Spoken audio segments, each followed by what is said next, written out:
Bharat England మధ్య 3 వన్డేల series ఈ రోజు నుంచి ప్రారంభమవుతుంది. ఎడ్జ్బాస్టన్ వేదికగా ఈ రోజు మధ్యాహ్నం 3:30 ఈ మ్యాచ్ ప్రారంభమవుతుంది. ఇప్పటికే టీ20 సిరీస్ ను 4-0 తేడాతో కోల్పోయిన టీమిండియా వన్డే సిరీస్ లోనైనా నెగ్గి పరువు నిలుపుకోవాలని చూస్తుంది. ఈ క్రమంలో సీనియర్లు విరాట్ కోహ్లీ, రోహిత్ శర్మ ఈ వన్డే సిరీస్ కు బరిలోకి దిగుతుండడం శుభ పరిణామమనే చెప్పాలి. కాగా ఇటీవల కాలంలో విరాట్ కోహ్లీ, రోహిత్ శర్మ వన్డే కెరీర్ పై అనేక ఊహాగానాలు వినిపించాయి. వీరిద్దరూ 2027లో జరిగే ఐసీసీ వన్డే ప్రపంచ కప్ వరకు కొనసాగుతారా లేదా అన్న ప్రశ్నలు తరచూ వినిపించాయి. ఈ నేపథ్యంలో ఈ రోజు ఇంగ్లాండ్ తో జరగబోయే తొలి వన్డేకు ముందు శుభమన్ గిల్ స్పందిస్తూ తాను 2 రోజుల క్రితమే విరాట్ కోహ్లీతో కలిసి 2027 ప్రపంచ కప్ కు సంబంధించిన ప్రణాళికలపై సుదీర్ఘంగా చర్చించినట్లు వెల్లడించాడు. మేము జట్టు కాంబినేషన్ గురించి మాట్లాడుకున్నాం. ప్రపంచ కప్ జట్టులో ఎవరెవరు ఉండవచ్చు, ప్రస్తుత జట్టులో లేకపోయినా భవిష్యత్తులో కీలక పాత్ర పోషించే ఆటగాళ్లు ఎవరు, ఏ ఆటగాడిని ఏ స్థానంలో ఆడించడం జట్టుకు ఉపయోగపడుతుందని వంటి అనేక అంశాలపై చర్చించాం అని శుభమన్ గిల్ తెలిపాడు. ఈ వ్యాఖ్యలను చూస్తే కోహ్లీని కేవలం సీనియర్ ఆటగాడినే కాకుండా జట్టు వ్యూహాల రూపకల్పనలో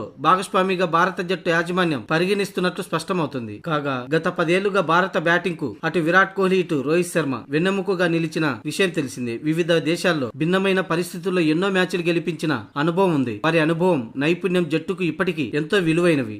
ఇకపోతే వన్డే వరల్డ్ కప్ లో టాప్ 3 బ్యాట్స్మెన్లు కన్ఫర్మ్ అయినట్టే. గిల్, రోహిత్ శర్మ ఓపెనర్లుగా, ఫస్ట్ డౌన్ లో విరాట్ కోహ్లీ బరిలోకి దిగడం ఖాయంగా కనిపిస్తుంది.